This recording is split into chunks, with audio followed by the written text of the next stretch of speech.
بسم الله الرحمن الرحيم ياسين والقرآن الحكيم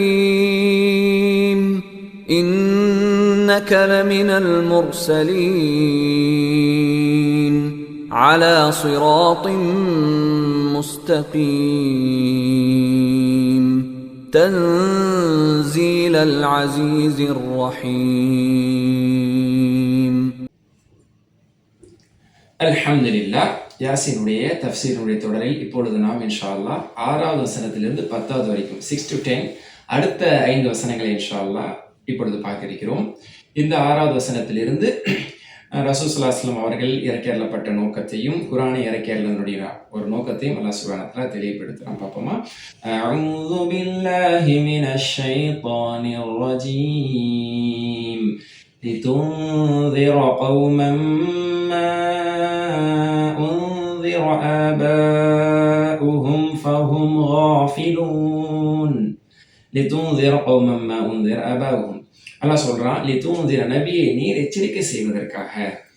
ஏன் உம்மை இறை தூதர் ஒருவராக நாம் தேர்வு செய்து அனுப்பியிருக்கிறோம், ஏன் உம்மீது குர்ஆனை இறக்கி அருளியிருக்கிறோம் என்பதை பற்றியான விளக்கத்தை அல்லாஹ் சொல்றான். ஏன் இவர் வந்திருக்காரு, பர்பஸ் ஆஃப் ஹிஸ் ப்ராஃபிட்ஹுட், இவர்கள் தூதராக தேர்வு செய்யப்பட்டதனுடைய பர்பஸ் நோக்கத்தை அல்லாஹ் சொல்ல, தூன்சிர நபி நீர் எச்சரிக்கை செய்வதற்காக, டு வார்ன் தெம். லிதுன்ஸிர் நீங்க எச்சரிக்கை செய்வதற்கு யார, கௌமன் ஒரு சமூகத்தை, ஒரு கூட்டத்தை.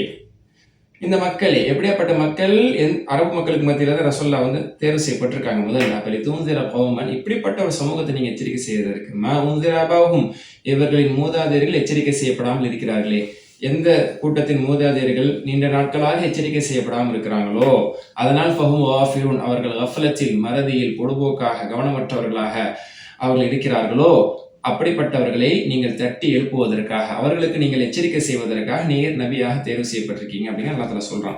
இது என்ன, யார் எந்த சமூகத்தின் மூதாதையர்கள் நீண்ட நாட்களாக எச்சரிக்கை செய்யப்படாமல் இருக்கிறாங்க அப்படிங்கிறது என்னன்னா, ஆமா நீண்ட நாட்களாக அரபு மக்களுக்கு மத்தியில நபிமார்களுடைய வருகையே இல்லாமல் இருந்தது.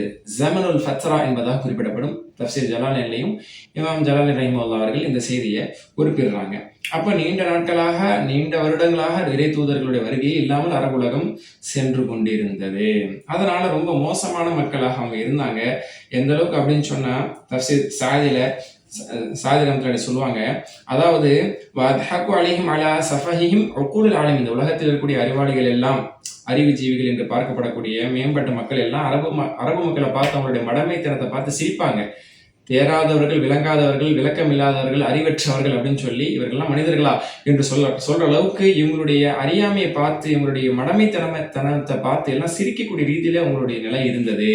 உங்களிடத்தில் ஒரு தூதரை தேர்வு செய்து உங்களை மேம்படுத்த, உங்களை எச்சரிக்கை செய்து உங்களை நேர்வழியில் கொண்டு வர, இருளிலிருந்து வெளிச்சத்தின் பக்கம் கொண்டு வர உங்களுக்கு ஒரு தூதுவர் தேர்வு செய்யப்பட்டிருக்கார். உங்களை எச்சரிக்கை செய்யறதுக்கு வந்திருக்கார். அந்த எச்சரிக்கையில நீங்க நல்லுணர்வு பெறுங்கள் அப்படிங்கிறது தான் இதனுடைய புரிதல் என்பதாக இங்க நாம் எடுத்துக்கொள்ள வேண்டும். அப்போ அதுதான் அல்லாஹ்வுடைய எதிர்பார்ப்பு. நீங்க எச்சரிக்கை செய்யணும். ஆல்ரெடி நீண்ட நாட்களாக நபிமார்கள் வருகை இல்லாமல் வழிகேட்டில் இருந்த இவர்களை நீங்கள் நேர்வழிப்படுத்துவதற்காக, நல்வழிப்படுத்துவதற்காக நீங்க தேர்வு செய்யப்பட்டிருக்கிறீங்க. நீங்க வந்து அவங்களிடத்துல எச்சரிக்கை செய்யணும். அல்லாஹ் ஏற்றுக்கொள்ளவில்லை என்றால், இறை தூதராக என்னை ஏற்றுக்கொள்ளவில்லை என்றால், என் மீது இறக்கப்படக்கூடிய வேதத்தை நீங்கள் ஏற்றுக்கொள்ளவில்லை என்றால் உங்களுக்கு நரகம் இருக்கிறது என்பதை எச்சரிக்கை செய்யுங்க என்ற ரீதியில் அல்லாஹ் தஆலா சொல்றான். ஆனா எல்லாரும் ஏற்றுக்கொண்டார்களா அப்படின்னு சொன்னா, நபி ஸல்லல்லாஹு அலைஹி வஸல்லம் வருகைக்கு பிறகு அவர்களை ஏற்றுக்கொண்டவர்கள் சொற்பமானவர்கள், அவர்களை மறுத்தவர்கள் அநேக மக்கள், அதிகமான மக்கள்.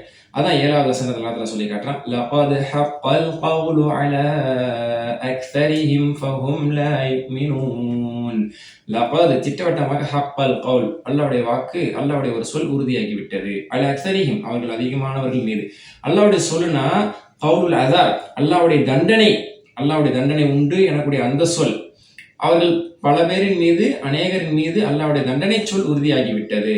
ஃபஹும் லா யுமினூன், அதாவது அவர்கள் இன்னும் ஈமானே கொள்ள மாட்டார்கள் என்ற ரீதியில் அவர்கள் அநேகர் மீது அல்லாஹ்வுடைய தண்டனையினுடைய வாக்குறுதி உண்மையாகிவிட்டது, உறுதியாகிவிட்டது அல்லாஹ் தஆலா சொல்றான். ஏன்னா அவங்க பல மக்கள் ஏற்றுக்கொள்ளவில்லை.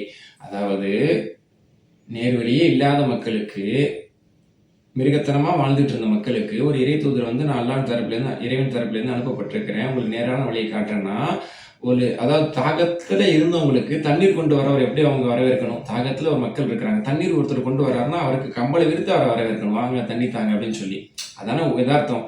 வர்றவரை வந்து நீ மனுஷனே கிடையாது, நீ கொண்டு வந்தது தண்ணி கிடையாது, எங்களுக்கு அது தேவை கிடையாது, அந்த பானையை போட்டு உடைச்சிட்டா அவங்கள முட்டான்னு சொல்லுவோம். அந்த மாதிரி நேர்வழியிலிருந்து வழி தவறி என்ன சொல்றது, தவறான சித்தாந்தங்களோடு தவறான செயல்பாடுகளோடு ரொம்ப மோசமான ரீதியில் வாழ்ந்துட்டு இருந்தவங்களுக்கு நான் ஒரு நல்ல உங்களை வழிநடத்துவதற்காக வந்திருக்கேன், ஈருலகத்தில் வெற்றியை உங்களுக்கு நான் வழிகாட்ட வந்திருக்கேன், இறைவன் தரப்புலேருந்து நான் தூதராக அனுப்பப்பட்டிருக்கேன்னா காது கொடுத்து கேட்கணும்னா, சரி என்னதான் சொல்றாரு, இவர் சொல்றதுல என்னதான் நியாயம் இருக்கு, என்னதான் சரியா இருக்கு, இவருடைய நடத்தை எப்படி இருக்கு அப்படிங்கிறதெல்லாம் நீங்க கொஞ்சம் காது கொடுத்து கேட்கணும், கண்ணை கொண்டு பார்க்கணும்ல. அதுக்கு நீங்க தயாரே இல்லை. அப்போ அந்த மாதிரி இருந்து நீங்க அவரை மறுக்கிறீங்கன்னா நீங்களாம் எவ்வளவு மோசமானவங்க. அப்போ உங்களுக்குலாம் தண்டனை உண்டுதான், உங்களுக்குலாம் அடி உண்டுதான் அப்படிங்கிற மாதிரி அல்லாஹ் சொல்லலாம். கண்மூடித்தனமாக மறுத்தார்கள் அநேக மக்கள், அவர்கள் மீது அல்லாஹ்வுடைய தண்டனை உறுதியாக்கி விட்டது. அவர்கள் நம்பிக்கை கொள்ளவே மாட்டாங்க பாருங்களேன் என்று அல்லாஹ் சொல்லி காட்டுறான். இதுதான் இதனுடைய யதார்த்தம். அப்போ ஏற்றுக்கொண்டவர்களுக்கு அல்லாஹ்வுடைய நல்ல வாக்குறுதி உண்டு, மறுத்தவர்களுக்கு அல்லாஹ்வுடைய தண்டனை எனக்கூடிய வாக்குறுதியும் உறுதியாகிவிட்டது என்பதை அல்லாஹ் சொல்றான். அதுக்கு சில ஓமைகளை சொல்றான். ஏன் ஏற்றுக்க மாட்டாங்க, அவங்க எப்படி நடக்கிறாங்க, அவங்க நடந்துக்கிறத பத்தி எல்லாத்துல ஒரு ஓமை, ஒரு உதாரணத்தை போன்று அல்லாஹ் சொல்லி காட்டுறான். என்னன்னா, இன்னா ஜஅல்னா ஃபீ அஅனாகிஹிம் அக்லாலா, இன்னா ஜஅல்னா நிச்சயமாக நாம் ஆக்கியுள்ளோம், ஃபீ அஅனாகிஹிம், அனுக் அப்படின்னா நெக், கழுத்து. அப்ப அனாக்னா கழுத்துகள், அவங்களுடைய கழுத்துகளில் நாம் ஆக்கியிருக்கிறோம் அஹ்லாலன் வளையங்களை, சங்கிலி வளையம் அப்படின்னு சொல்றோம். அப்ப அவங்களோட நெக்ஸ்ட்ல வந்து நம்ம ஒரு சங்கிலிய, செயின், அதாவது ரிங், வட்டமா இருக்கக்கூடிய சங்கிலியை நம்ம கழுத்துல போட்டிருக்கிற மாதிரி. ஃபஹிய அதுவோ இலல் அல்கான், அவங்களுடைய மேர்வாய் கட்டைன்னு சொல்லுவாங்கல்ல, இந்த இடம் தாடை, இந்த மேர்வாய் கட்டை வரைக்கும் அந்த சங்கிலி வந்து நெருக்குகிறது. அப் டு தட், அது வரைக்கும் அவங்க அந்த சங்கிலி அவர்கள் நெருக்குகிறது. அப்ப ஃபஹும் முக்மஹூன், அவர்கள் தலை நிமிர்ந்தவர்களா இருக்கிறார். உதாரணத்துக்கு கழுத்துல சங்கிலியை போட்டு நெருக்குனா இங்க வந்து நெருக்கும், தூக்கு கயிறு நெருக்குனா இங்க தான் நெருக்குது. அது மாதிரி சங்கிலியை நெருக்கும் போது, டைட் பண்ணும்போது மேலே அது வந்து ஏறுது. இந்த இடத்த போட்டு நெருக்கும் போது தலை என்ன செய்யும், குனியாது, நெருக்க தலை தூக்கும். அப்போ தலை நிமிர்ந்தவர்களா இருக்கிறார்கள். அதாவது முக்மஹ் என்று சொன்னால் கழுத்தை நெரிச்சனால தலை நிமிர்ந்தது, சரிங்களா? அப்ப தலை நிமிர்ந்து முக்மஹாக ஃபஹும் முக்மஹூன், அவர்களோ தலை நிமிர்ந்து நடக்கிறார்கள் என்று அல்லாஹ் சொல்றான்.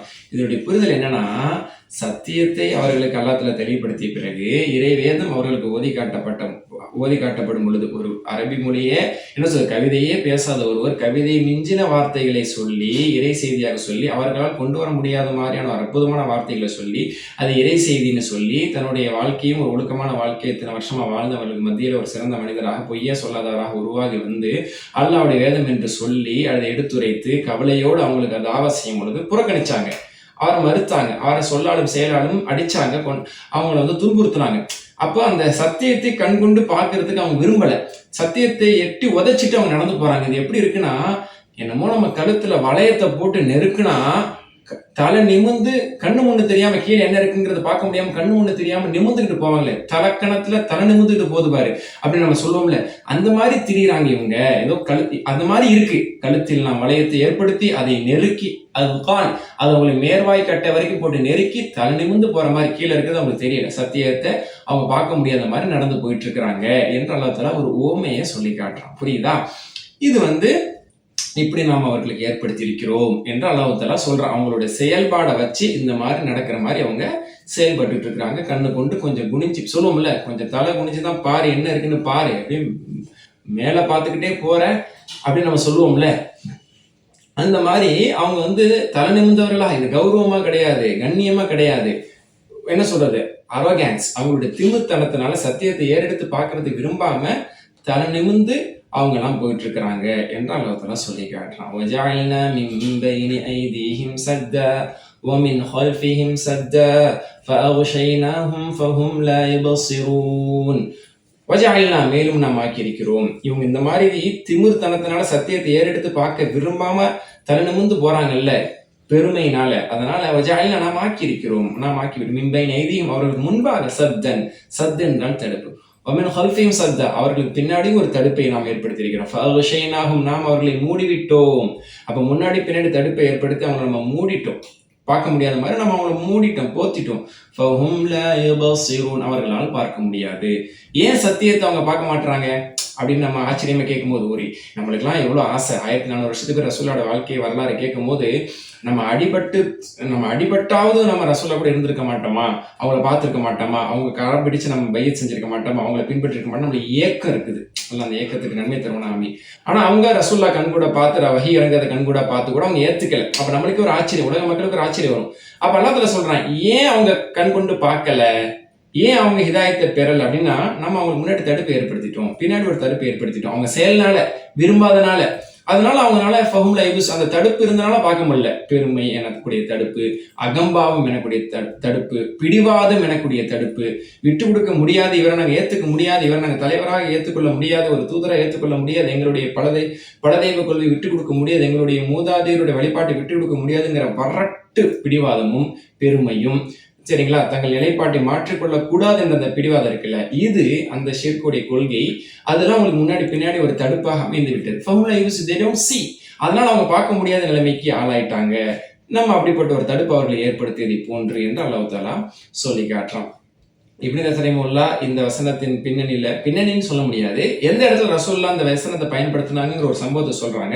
நபி ஸல்லல்லாஹு அலைஹி வஸல்லம் அவர்கள் ஹிஜ்ரத் செய்து போனாங்கல்ல, இது இறங்கியது மக்காவில் ஒரு குறிப்பிட்ட காலகட்டத்திலேயே ஆரம்பத்திலே இது இறக்கேறல பட்டுருச்சு. அதுக்கப்புறம் கொஞ்ச நாட்கள் ரசூலுல்லாஹ் மக்கால இருந்துட்டு தான் மதீனா ஹிஜ்ரத் போனாங்க. ஹிஜ்ரத் போகும் பொழுது வெளியில இவர்களை கொலை செல்வதற்காக பல்வேறு மக்கள் காத்து கொண்டிருந்தாங்க. அப்ப ரசூல் ஸல்லல்லாஹு அலைஹி வஸல்லம் அவர்கள் வீட்டிலிருந்து வெளியே வரும்போது ஹஃப்னத்துன் மின் துராப், கைப்பிடி அளவுக்கு மண்ணை எடுத்து அதை தூவிட்டு யாசீன் என்ற இந்த சூராவுடைய வசனத்தை ஆரம்பித்து இந்த 9 வசனம் வரைக்கும் ஓதிட்டு போனாங்க. அவங்களுடைய பார்வையில் எல்லாம் எப்படி முன்னாடி பின்னாடி தடுப்பு ஏற்படுத்தி அவர்களால் பார்க்க முடியாத நடத்துல சொல்றாங்கல்ல, இந்த ஓமையை இந்த இடத்தில் பொருத்தும்படியாக ரசூல்லா ஓதிட்டு தூவிட்டு போனாங்க. யாராலையுமே ரசூல்லா போனதை பார்க்க முடியல, எல்லார் தலையிலுமே மண் இருந்தது. ரசூல்லா போயிட்டாங்க. அதுக்கப்புறம் ஒருத்தர் கேட்டார், இங்க என்ன செஞ்சுட்டு இருக்கீங்க எல்லாரும்? இல்ல முகமது வருகை எதிர்பார்த்துட்டு இருக்கோம் ஸல்லல்லாஹு அலைஹி வஸல்லம், அவர்கள் வந்தது கொள்வதற்காக, அவர் எப்பயே போயிட்டாரு அப்படின்னு சொன்னதுக்கப்புறம் தலையில கை வச்சு பார்ப்பாங்க, மண் இருக்கும். அதான் சொல்லுவோம்ல, மைய தடவிட்டு போயிட்டாரு அப்படிங்கிற மாதிரி ரசூலுல்லாஹ் மண்ணை தூவிட்டு யாரும் பார்க்க முடியாத மாதிரி போயிடுவாங்க. இந்த வசனத்தை ஓதிட்டு போனாங்க என்று ஒரு குறிப்பை இப்னு கஸீர் ரஹிமஹுல்லாஹ் அந்த இடத்துல குறிப்பிடுவாங்க. அது இங்கே நம்ம ஜஸ்ட் நோட் பண்ணிக்கிறதுக்காக சொல்றேன். எனிவே அப்படி அல்லாஹ் தஆலா இறை நிராகரிப்பாளர் மத்தியில் ஒரு தடுப்பு ஏற்படுத்தினாலும் அவங்க பார்க்க முடியாம இருக்கிறாங்க, தலை நிமிர்ந்து நடக்கிறாங்க, திமிரின் காரணத்தினால அப்படி இருக்காங்க நடத்துல சொல்றான். இறுதியாக 10வது வசனம், வஸவாஉன் அலைஹிம் அன்தர்தஹும் அம் லம் துன்திர்ஹும் லா யுமினூன். வஸவாஉன் அலைஹிம் அவர்களுக்கு சமமே. இப்படிப்பட்ட ஏற்றுக்கொள்ளவே கூடாதுன்னு வேணும்னே, அதாவது வேண்டுக்கொன்றே, அதாவது நம்ம என்ன சொல்லுவோம், பிடிவாதத்தினால வேணும்னேன்னு சொல்றோம்ல, பிடிவாதத்தினால இருமாப்போட ஏத்துக்கவே மாட்டோம், சத்தியம் என்று தெரிந்தாலும் அதை ஏத்துக்க விரும்ப மாட்டோம், அல்லாஹ்வையும் அல்லாஹ்வுடைய தூதரையும் அல்லாஹ்வுடைய வேதத்தை ஏத்துக்க மாட்டேன்னு இருக்காங்கல்ல, அந்த பிடிவாதக்காரர்கள் களத்துல வஸவாஉன் அலைஹிம், equal to them, it is equal to them, இது அவங்க சமம் தான். அவங்களுக்கு நீங்க என்னதான் எச்சரிக்கை செஞ்சாலும், அம்லம் தூந்திரும் எச்சரிக்கை செய்யாமல் விட்டாலும் ஒண்ணுதான், நீங்க பயான் பண்ணாலும் ஒண்ணுதான், பயன் பண்ணாலும் ஒண்ணுதான். சில பேருக்கு, சில மாணவர்களுக்கு, திருந்தணுங்கிற எண்ணமே இல்லாத மாணவர்களுக்கு ஒரு புது ஆசிரியர் உபதேசம் செய்யும் போது அவங்கள பத்தி அனுபவம் பெற்ற பழைய ஆசிரியர் சொல்லுவாங்க, சார் இதெல்லாம் தேராத கேஸ் சார், உங்க வேலையை பார்த்துட்டு போங்க சார், நேரத்தை வீணாக்காதீங்க சார், கேட்குற மாதிரி கேட்டுட்டு அவங்க பண்ற வேலையை தான் சார் பண்ணுவாங்க, இவங்கெல்லாம் படிக்க வந்தவங்க கிடையாது, இவங்கெல்லாம் தேர்றவங்க கிடையாது, நீங்க போங்க சார், நேரத்தை வீணடிக்காதீங்க அப்படிங்கிற மாதிரி சில மக்கள் விஷயத்தை ரசூல் ஸல்லல்லாஹு அலைஹி வஸல்லம் ரொம்ப கவலைப்பட்டு அழுகுறாங்க, நொந்து போறாங்க, வேதனைப்படுறாங்க, உடம்பை பாதிக்கிற அளவுக்கு ஆகுறாங்க. அல்லாஹ் தஆலா அதையும் சொல்றான், எல்லாரும் ஈமான் கொள்ள மாட்டாங்க. இந்த மாதிரி சில கேஸ் எடுக்க சில நபர்கள் இருக்காங்க. சவாவுன் அலைஹிம் அன்தர்தஹும் அம் லம் துன்திர்ஹும், நீங்க அவங்களுக்கு எச்சரிக்கை செஞ்சாலும் சரி, எச்சரிக்கை செய்யாட்டாலும் சரி, ஃபஹும் லா யுமினூன், சிலர் இப்படிப்பட்ட சிலர் ஈமான் கொள்ளவே மாட்டாங்க. இப்படி சிலர் இருக்கதான் செய்வாங்க. அவங்கள பத்தி எனக்கு தெரியும். எப்படி ஒரு அனுபவம் உள்ள ஒரு ஆசிரியர் சிலர் பத்தி கணிக்கிறாங்க. பல நேரங்கள் அந்த கணிப்பு உண்மையாகவும் இருக்குது, சில நேரங்களில் மனிதரின் ரீதியில் அந்த கணிப்பு தப்பா போகுது. ஆனா இறைவனுடைய கணிப்பு தவறாக ஆகாது. சிலர் அப்படித்தான் இருப்பாங்க என்ற அந்த ஒரு தகவலை இந்த இடத்துல தர்றான். அதனாலதான் இன்னைக்கு எத்தனையோ மக்கள் இஸ்லாத்தை பற்றிய உண்மையான தகவல் தெரிந்த போதிலும் கூட இஸ்லாத்தை வெறுக்கிறார்கள். இஸ்லாமிய அழைப்பையும் அவர்கள் மதிப்பதில்லை. அவர்கள் கடைசி வரை இறை நிராகரிப்புல தான் இருக்கணுங்கிறது அவங்களுடைய பிடிவாதமாக இருக்கிறது. அப்படிங்கிறது இன்றைக்கு இது பொருந்தக்கூடிய ஒரு வசனம் தான். இன்ஷா அல்லாஹ் இதனுடைய தொடர்ச்சியை அடுத்த அமர்விலிருந்து பார்ப்போம். அஸ்ஸலாமு அலைக்கும் வரஹ்மத்துல்லாஹி வபரகாத்துஹு. பிஸ்மில்லாஹிர் ரஹ்மானிர் ரஹீம். யாசீன் வல் குர்ஆனில் ஹகீம். இன்னக லமினல் முர்சலீன் على صراط مستقيم. تنزيل العزيز الرحيم.